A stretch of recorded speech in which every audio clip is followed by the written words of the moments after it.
With all the focus on ISIS in the Middle East, it appears world leaders have forgotten about another terror group that's already proving to be much more deadly.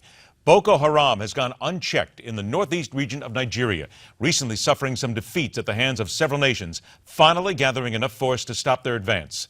But it's considered only temporary. They continue to kidnap, torture, rape, and slaughter innocents, and then post gleeful videos on social media that some people are only too happy to repeat over and over again for some sort of twisted enjoyment. Now the group has set its sights on Cameroon. But where are the airstrikes and the outcries against the horrors wrought by these Islamic militants? Newsmax TV's John Bachman is here to deliver some more numbers and some sobering facts about Boko Haram. John? Yeah, it does appear like, whether by choice or not so much, just it's hard to really get your arms around all of this. A lot of folks in America here have had blinders on. You mentioned those troops from Chad. They say there's been this intense fighting. They've managed to oust Boko Haram from a town which is actually in Nigeria that the group has occupied for months. But now the African Union has agreed to deploy nearly 8,000 troops from 5 different countries on the continent to help with the Nigerian army, which has been less successful in their fight with Boko Haram.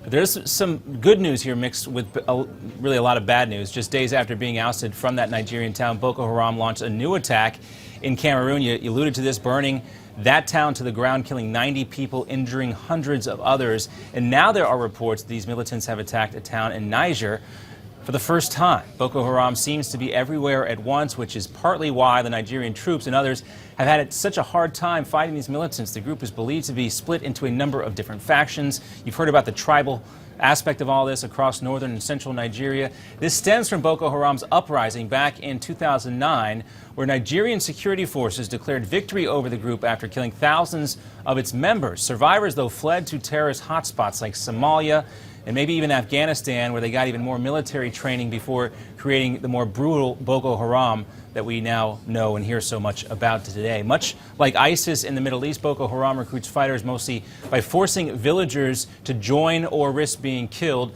The group also relies on thugs and criminals who are paid for their attacks, mercenaries. Now in 2013, the Nigerian government declared a state of emergency for its 3 northeastern states that are most affected by these militants. The group has also taken control of an area that is actually about the size of Belgium, that according to the Associated Press. We consider Boko Haram to be a cancer, and if the international community does not focus the mind on this disease, it will spread not only in the Central Africa and other regions, all over the country.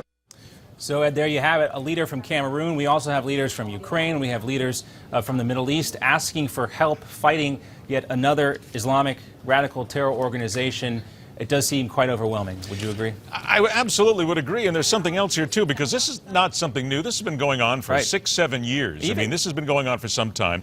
And we continue to hear reports such as when they tie the hands behind the backs of people, they yell, Allah Akbar, God is great, and then they just blow their heads off here. To many people that you talk to, they will tell you that while Islamic militancy is pushed in Boko Haram, they will say this is not really at the core an Islamic army. This is a band of thugs. These are mercenaries, criminals. They're looking for land, goods, people. Many people believe that all they're doing is using the Islamic side of things simply as an excuse to try and basically tell people that it's all about religion, when in effect it seems to be all about power. Exactly. And you read the details, the horrible details, and you see the footage of what's going on. It is not much different at all than what happened in Darfur. You mentioned this has been going on for 6, 7 years, but really for much longer than that, if not in the exact same areas involving the exact same folks. But it's the same kind of tribal warfare that continues in this part of the world. Very concerning, although now it seems to be even more out of control.